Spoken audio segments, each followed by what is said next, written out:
मंत्रा face wash. ये कोई cosmetic नहीं, आयुर्वेदिक औषधि है। पूर्व प्रधानमंत्री अटल बिहारी वाजपेयी की जयंती अटल सुशासन सम्मेलन का किया गया आयोजन। कैबिनेट मंत्री ने मूर्ति पर अर्पित की पुष्पांजलि। विंटरलैंड कार्निवाल को लेकर उठे सवाल। स्थानीय लोगों में कार्निवाल को लेकर नहीं कोई उत्साह। कार्निवाल को लेकर प्रचार प्रसार की दिखी कमी। पूर्व CM Harish Rawat AI video का मामला। सोशल मीडिया पर एआई से बनाई गई वीडियो वायरल। हरीश रावत ने बीजेपी कार्यालय तक निकाला मार्च। एसआईआर का कार्य युद्धस्तर पर जारी। एसडीएम योगेश मेहरा के सख्त निर्देश ने मतदाताओं के नाम जोड़ने की प्रक्रिया में तेजी। पहाड़ों पर धूमधाम से मनाया जा रहा क्रिसमस। यीशु मसीह के जीवन पर किया जा रहा नाट्य मंचन। क्रिसमस पर्व ईसाई समुदाय के लोगों के लिए महत्वपूर्ण।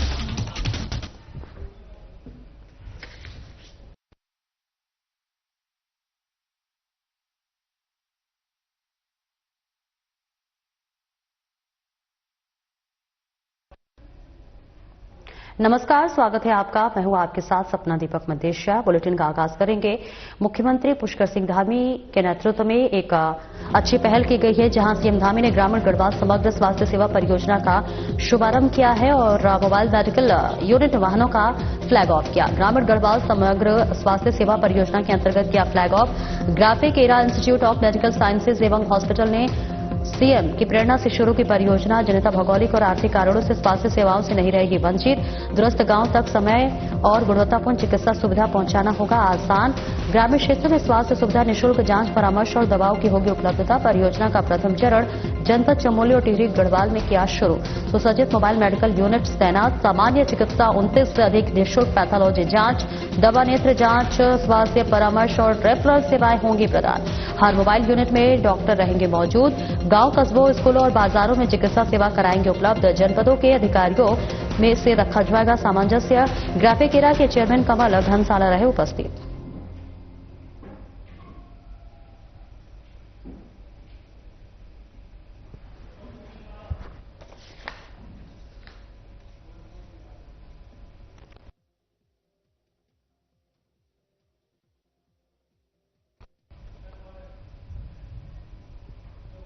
और आगे बढ़ेंगे, जहां मुख्यमंत्री पुष्कर सिंह धामी पहुंचे लेकर गांव थाना, जहां उनके स्वागत के लिए तमाम लोग मौजूद रहे। अटल स्मृति व्याख्यान माला कार्यक्रम में शिरकत की। पूर्व सीएम रमेश पोखरियाल ने सीएम धामी का स्वागत किया और इसके साथ ही अभिनंदन भी किया। बताते चले, अटल बिहारी वाजपेयी की जयंती के अवसर पर विशेष व्याख्यान कार्यक्रम। सीएम धामी ने भारत रत्न पूर्व पीएम स्वर्गीय अटल बिहारी वाजपेयी को श्रद्धांजलि अर्पित की। अटल प्रेक्षागृह का लोकार्पण किया। सीएम धामी का सेवा, सुशासन और विकास के संकल्प को आगे बढ़ाने का संदेश। देवभूमि उत्तराखंड को अटल बिहारी वाजपेयी ने दिया राज्य का दर्जा। उनके विचारों, लोकतांत्रिक मूल्य और राष्ट्रनिष्ठ भावना को युवा पीढ़ी तक पहुंचाने का सार्थक प्रयास। अटल का संपूर्ण जीवन राष्ट्रभक्ति, लोकतांत्रिक मर्यादाओं और मानवीय मूल्यों का रहा जीवंत प्रतीक। भारत को सशक्त, समृद्ध और आत्मनिर्भर राष्ट्र बनाने का मार्ग किया प्रशस्त। पोखरण परमाणु परीक्षण, स्वर्णिम चतुर्भुज परियोजना, ग्राम सड़क योजना और दूरसंचार क्रांति जैसे प्रत्येक निर्णय ने भारत को दी नई दिशा। पीएम मोदी के नेतृत्व में भारत को सशक्त, समृद्ध, समर्थ और स्वावलंबी बनाने की दिशा में कर रहे कार्य। विश्वस्तरीय एक्सप्रेसवे, रिंग रोड्स, हाईवे और एलिवेटेड रोड्स जैसी परियोजनाएं ने भारत की पहचान। भारत के 99% गांवों को सड़कों से जोड़ा। देश में प्रतिदिन 34 किलोमीटर हाईवे का हो रहा निर्माण। अटल बिहारी का देवभूमि उत्तराखंड से हो रहा है अत्यंत आत्मीय और गहरा लगाव।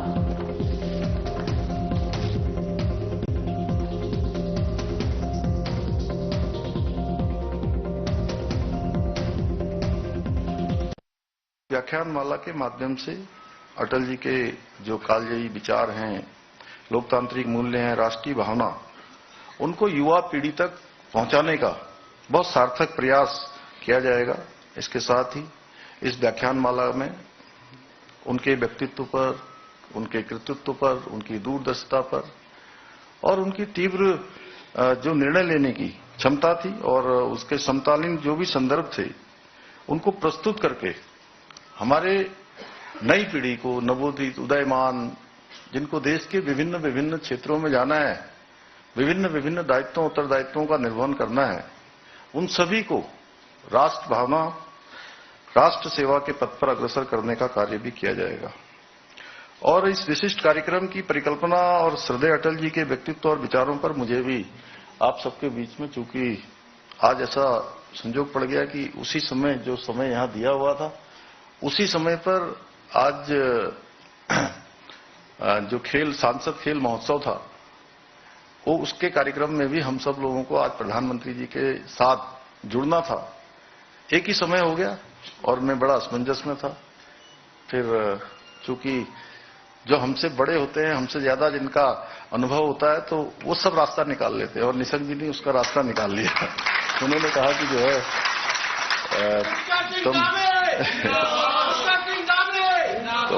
तो मैं थोड़ा इसलिए विलंब से आया, अन्यथा मुझे भी पहले ही सत्र में यहां पर रहना था और अब मुझे यहां पर अवसर देने के लिए, अपने विचार साझा करने के लिए मैं आदरणीय डॉक्टर निशंक जी का हृदय से आभार व्यक्त करता हूं। श्रद्धेय भाइयों बहनों, श्रद्धेय अटल जी का संपूर्ण जीवन हम सब लोगों ने बहुत पढ़ा है, बहुत देखा है। उनको प्रधानमंत्री के रूप में भी देखा है। उनके अंदर एक अटूट राष्ट्रभक्ति थी। जैसा अभी विदुषी ने बताया कि उन्होंने कहा कि हमारी अस्थियों को भी कोई कान लगाकर सुनेगा तो उसमें से भी भारत माता का उद्घोष होगा, भारत माता की जय होगी। तो ये लोकतांत्रिक मर्यादाओं के लिए, मानवीय मूल्यों के लिए उनका जीवन जीवंत प्रतीक रहा, जो आने वाली पीढ़ियों के लिए सदैव एक प्रेरणा का स्रोत रहेगा। उन्होंने एक ओजस्वी कवि के रूप में भी अपने शब्दों के माध्यम से संवेदनाओं को स्वर देने का काम किया। एक प्रखर वक्ता के रूप में अपने विचारों से और तर्कों से अपने विरोधियों का भी सम्मान अर्जित किया। पूर्व प्रधानमंत्री भारत रत्न स्वर्गीय अटल बिहारी वाजपेयी के जन्म शताब्दी वर्ष के अवसर पर अटल उद्यान कंपनी गार्डन में उनकी मूर्ति पर पुष्पांजलि अर्पित की गई। इस मौके पर कैबिनेट मंत्री गणेश जोशी और दर्जनों बीजेपी कार्यकर्ताओं ने उनके बताए मार्ग पर चलने का संकल्प लिया। वहीं गांधी चौक पर अटल सुशासन सम्मेलन का आयोजन किया गया, जिसमें सांस्कृतिक कार्यक्रमों के साथ ही उनकी जीवनी पर भी प्रकाश डाला गया। कैबिनेट मंत्री गणेश जोशी ने कहा कि अटल बिहारी वाजपेयी का मसूरी से गहरा नाता रहा है और वे भारत के 3 बार प्रधानमंत्री रहे। उत्तराखंड राज्य गठन भी उन्हीं के कार्यकाल में हुआ और आज भारतीय जनता पार्टी द्वारा कंपनी गार्डन का नाम बदलकर अटल उद्यान किया गया है और यहां पर उनकी आदमकद मूर्ति स्थापित की गई है। उन्होंने कहा कि विपक्षी भी उन्हें आजाद शत्रु के नाम से पुकारते थे और सभी उनका सम्मान करते थे।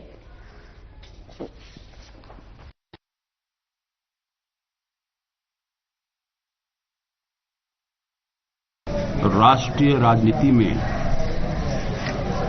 अटल जी से बड़ा व्यक्तित्व आज तक कोई नहीं हुआ। उनको अजात शत्रु कहा जाता था। जब पार्लियामेंट के अंदर वो बोलते थे, उनकी बात पक्ष विपक्ष सभी सुनते थे। जब नरसिम्हा राव की सरकार में एक बार भारत का हित करने के लिए किसी व्यक्ति को यूएनओ जाना था और उसमें विदेश मंत्री को भेजा जाता है,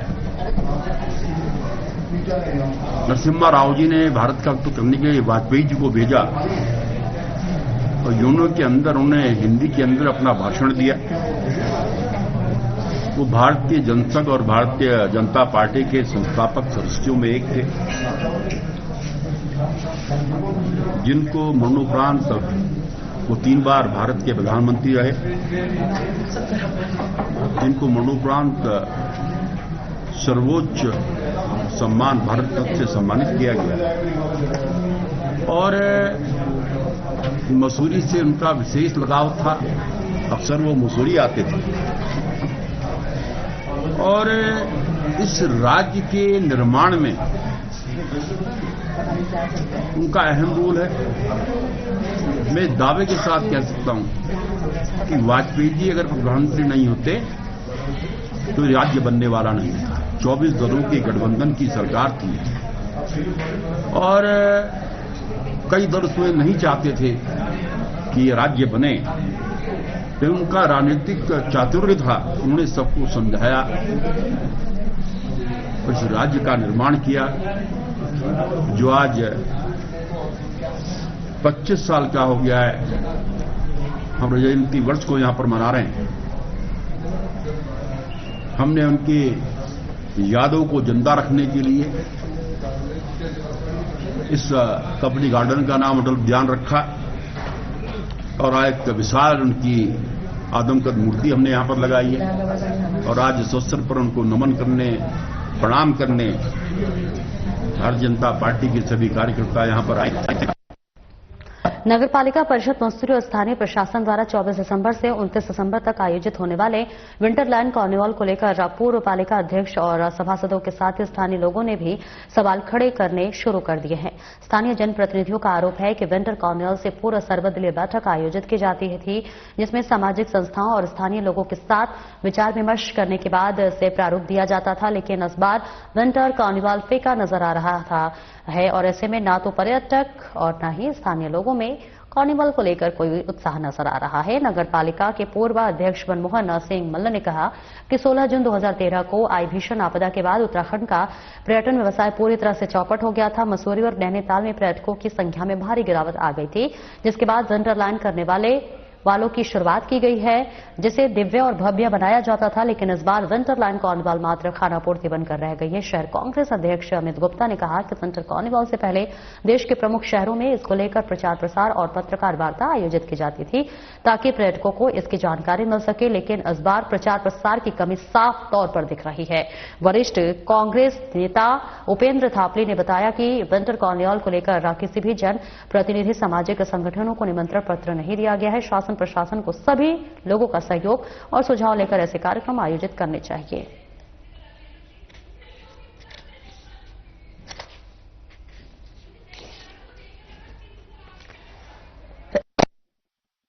भागीदारी थी, क्योंकि इस कार्निवल से सबकी रोजी रोटी का सवाल था। चाहे वो सड़क में बैठा हो व्यक्ति हो, होटलियर्स हो, ट्रेडर्स हो, जो भी है, आम पब्लिक को इससे बेनिफिट हुआ। मालरोड में इतना फूड फेस्टिवल लगता था।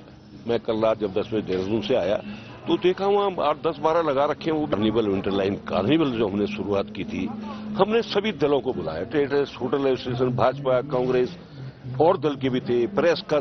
अब की बार मैंने सुना कि किसी की सहभागिता कुछ है नहीं। मुझे होटल एसोसिएशन उत्तराखंड के अध्यक्ष जी का फोन आया था कि भाई हमको तो कहीं पूछा नहीं गया। तो मैंने भाई जब हमको नहीं पूछा गया तो हम क्यों अपनी जबरदस्ती बीच में टांग अड़ाएं या सलाह दें, हमसे कोई मतलब नहीं है।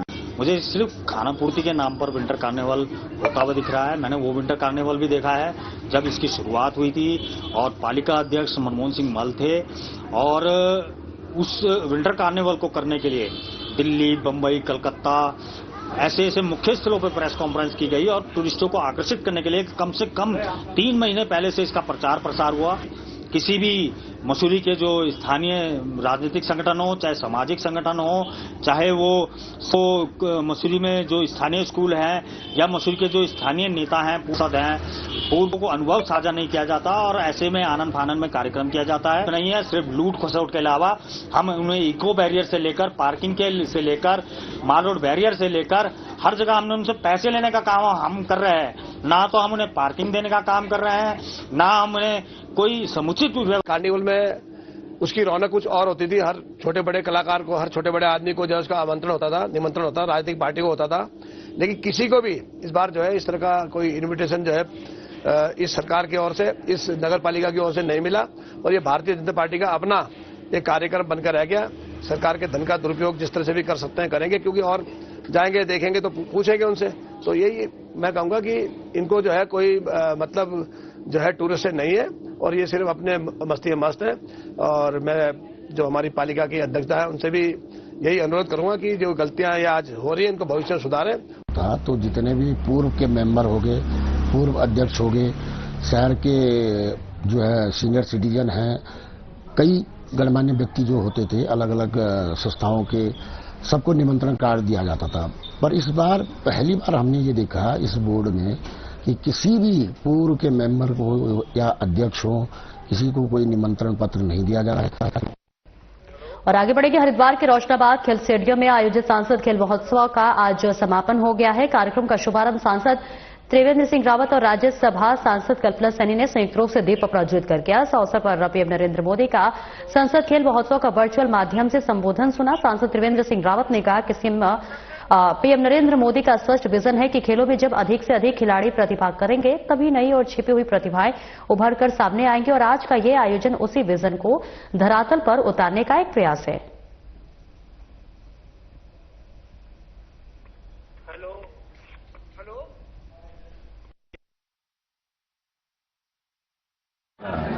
देखिए, माननीय प्रधानमंत्री जो विजन है, सोच है कि खेलों में अधिकतम लोग प्रतिभाग करें, और जब अधिकतम लोग प्रतिभाग करेंगे तो उसमें से नई नई प्रतिभाएं उभर कर सामने आएंगी। और अभी वो अपने गांव के लिए खेलेंगे, अपने ब्लॉक के लिए खेलेंगे, आने वाले समय में वो तिरंगे के लिए खेलें, देश के लिए खेलें।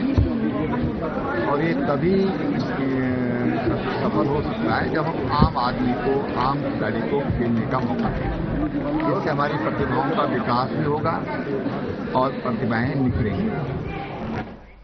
और उत्तराखंड के पूर्व सीएम हरीश रावत ने सोशल मीडिया पर वायरल एआई से बनाए गए वीडियो के विरोध में बीजेपी मुख्यालय तक मार्च किया। उन्होंने अपने सैकड़ों कार्यकर्ताओं के साथ पहुंचकर बीजेपी के खिलाफ नारेबाजी की। जैसे ही पूर्व सीएम हरीश रावत का काफिला बीजेपी मुख्यालय की ओर बढ़ा, वैसे ही पुलिस ने घेराबंदी कर उन्हें रोकने का प्रयास किया। कार्यकर्ताओं ने जब बैरिकेड्स तोड़कर आगे बढ़ने की कोशिश की तो पुलिस के साथ उनकी जमकर धक्का मुक्की हुई। वहीं पूर्व सीएम हरीश रावत का आरोप है कि बीजेपी ने एआई की मदद से फर्जी वीडियो तैयार कर उसे प्रसारित किया है। बीजेपी इस तकनीक का गलत इस्तेमाल कर उनकी छवि को नुकसान पहुंचाया जा रहा है। हरीश रावत ने कहा कि बीजेपी पर मुस्लिम तुष्टीकरण के आरोप लगाते हुए कि पार्टी झूठ और फरेब के सहारे राजनीति करना चाहती है। उन्होंने पुलिस में शिकायत दर्ज कराई है और बीजेपी के खिलाफ कार्रवाई की मांग की। कहा है कि वह इस तरह के झूठे प्रचार के खिलाफ लड़ाई लड़ेंगे और न्याय यात्रा निकालेंगे।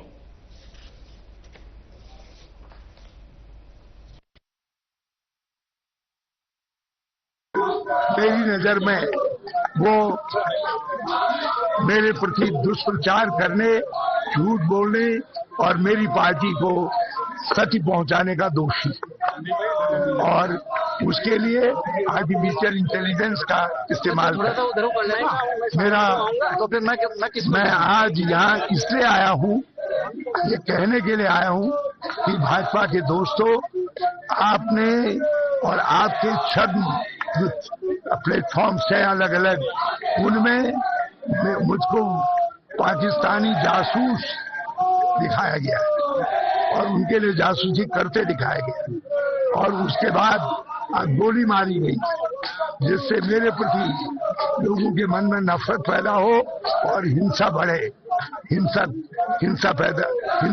मेरे साथ हिंसा की जाए, मेरी जिंदगी को खतरे में डालने का प्रयास किया है। क्या जो है उसके लिए मुझसे माफी मांगो, राज्य के लोगों से माफी मांगो, और मेरी सामाजिक छवि को बिगाड़ने और सामाजिक सौहार्द को बिगाड़ने के लिए आप जिस तरीके से अपने प्लेटफॉर्म्स में हमको दिखा रहे हो और चित्रित कर रहे हो, उसका प्रमाण दो। आपने 2017 में जुम्मे की नमाज, शुक्रवार की छुट्टी का झूठ बोला।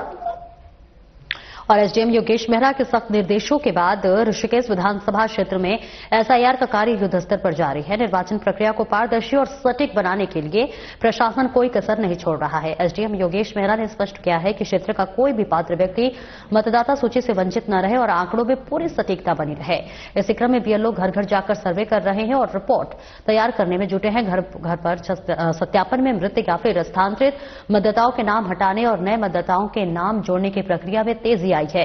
क्षेत्र में लोगों को इस प्रक्रिया के प्रति जागरूक करने के लिए आज चंद्रेश्वर नगर में एक विशेष कैंप का आयोजन किया गया, जिसमें स्थानीय निवासियों को एसआईआर के महत्व और प्रक्रिया के बारे में विस्तार से बताया गया। एसडीएम ने जनता से अपील की कि वे घर आ रहे बीएलओ को सही जानकारी दे ताकि त्रुटिहीन मतदाता सूची तैयार की जा सके। आपको बता दें कि एसडीएम मेहरा खुद पूरी प्रक्रिया की मॉनिटरिंग कर रहे हैं। उन्होंने निर्देशित किया है कि इस कार्य में किसी भी प्रकार की लापरवाही बर्दाश्त नहीं की जाएगी।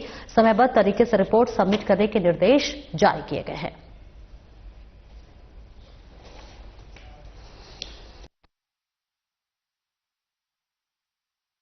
देखिए, ऋषिकेश अंतर्गत वर्तमान में ऋषिकेश विधानसभा में 179 जो है वो हमारे बूथ हैं, और जिनको 18 सुपरवाइजर और 3 सहायक निर्वाचक रजिस्ट्रीकरण अधिकारी में विभाजित करते हुए एसआईआर का कार्य जो है वो लगातार किया जा रहा है, जिसमें जो बीएलओ की हम लगातार यहाँ पे ट्रेनिंग भी कर रहे हैं, और जो निर्वाचन आयोग के दिशा निर्देश हैं, जो प्री एसआईआर एक्टिविटी है, उसमें डोर टू डोर जाकर जो मतदाताओं से पहुंच और संवाद स्थापित किया जाना है वो लगातार हो रहा है, जिसमें प्रत्येक बीएलओ को प्रतिदिन जो है न्यूनतम 30 मतदाताओं से संपर्क स्थापित करने और उनसे जो है संवाद करने और 2025 और 2003 की जो मतदाता सूची है उससे मिलान करने के लिए विशेष तौर पर निर्देशित किया गया है। और ये कार्यक्रम अभी लगातार हमारा अभी 31 दिसंबर तक उसको पूर्ण करने के लिए गाइडलाइन है, उसके अकॉर्डिंग हम उसमें फिर काम कर रहे हैं। और पटरी व्यापारियों का धरना प्रदर्शन 5वें दिन भी जारी रहा। इस दौरान एक महिला बेहोश हो गई, जिसे 108 की मदद से सिविल अस्पताल ले जाया गया, जहां पर डॉक्टर ने उसे देहरादून के लिए रेफर कर दिया। महिला की स्थिति अभी भी नाजुक बनी हुई है। वहीं पटरी व्यापारियों का धरना प्रदर्शन भी लगातार जारी है। पटरी व्यापारी को उत्तराखंड क्रांति दल, कांग्रेस पार्टी और विभिन्न सामाजिक संगठनों का समर्थन मिल रहा है। इस दौरान भारी पुलिस बल प्रदर्शनकारियों को हटाने के लिए धरना स्थल पर पहुंचे, लेकिन पटरी व्यापारी अपनी मांगों को पूरा होने तक धरना स्थल पर ही डटे रहे। पटरी व्यापारी ने कहा कि जब तक उन्हें न्याय नहीं मिलता है तो तब तक धरना प्रदर्शन जारी रहेगा। खुले आसमान के नीचे आंदोलन कर रहे पटरी व्यापारियों से वार्ता करने अभी तक कोई भी सक्षम अधिकारी धरना स्थल पर नहीं पहुंचा है, जिसने आंदोलनकारी पे नाराजगी व्यक्त है। और पूर्व नगर पालिका अध्यक्ष मनमोहन सिंह मंडल ने कहा कि पटरी व्यापारियों को हटाने से पहले उन्हें व्यवस्थित किया जाना आवश्यक था, लेकिन कुछ लोगों को विस्थापन के नाम पर ऐसे स्थान पर भेज दिया गया है जहां पर उनका रोजगार नहीं चल रहा है। पटरी व्यापारी संजय टमटा ने कहा कि उनकी मांग है कि टीबीसी कमेटी को भंग किया जाए और उन्हें इस स्थान पर रोजगार करने दिया जाए जहां पर वे लंबे समय से अपना रोजगार चलाकर अपने परिवार का पालन पोषण कर रहे हैं।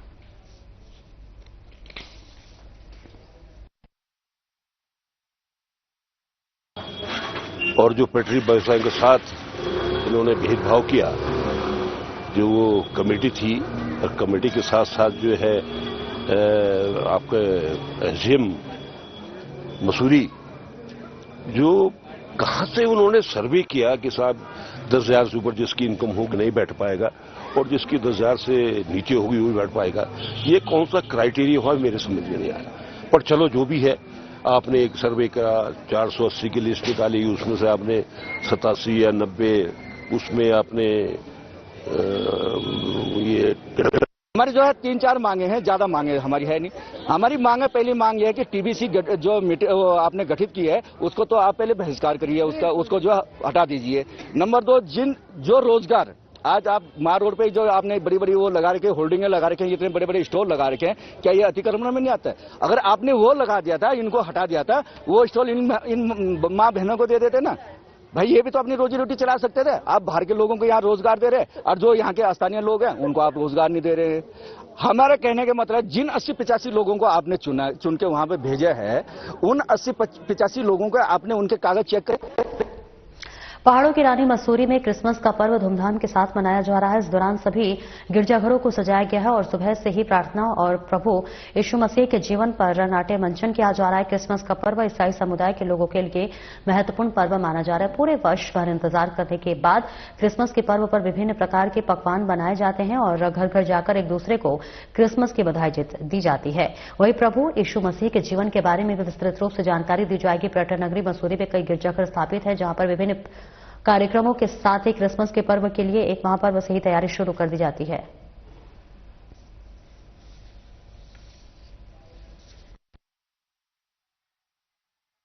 आज का दिन क्रिसमस का दिन है और 25 तारीख, और ये हमारे प्रभु यीशु मसीह का जन्मदिन का दिन है।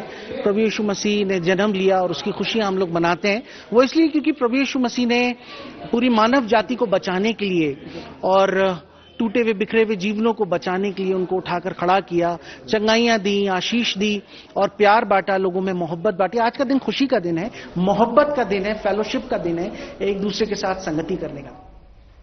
और लक्ष्मणझूला क्षेत्र के मोहना चट्टी स्थित एक रिसोर्ट का विवाद थाना कोर्ट कचहरी से होते हुए मीडिया के बीच पहुंच गया है। विवाद को लेकर रिसोर्ट पर मालिकाना हक जता रहे लैंसटाउन निवासी रविंद्र मिश्रा और उनकी पार्टनर साध्वी श्रीवास्तव के पति मनीष श्रीवास्तव ने प्रेस कॉन्फ्रेंस की है। इस दौरान उन्होंने बताया कि 19 दिसंबर 2025 को उनके एक कर्मचारी ने उन पर रिसोर्ट के संबंध में गंभीर आरोप लगाया है, जो कि बेबुनियाद है। कहना है कि कर्मचारी उनके रिसोर्ट में किसी भी प्रकार का पार्टनर नहीं था, बावजूद इसके उसने फर्जी दस्तावेज तैयार कर रिसोर्ट को लीज पर देने का काम किया है। किराया भी फर्जी तरीके से अपने खाते में जमा कराया। अन्य कई प्रकार के घोटाले भी किए। मामले में वह जेल भी जा चुका है और अब जेल से बाहर आने के बाद उन्हें मानसिक रूप से प्रताड़ित कर रहा है और बिना तथ्यों के उन पर गलत आरोप लगा रहा है।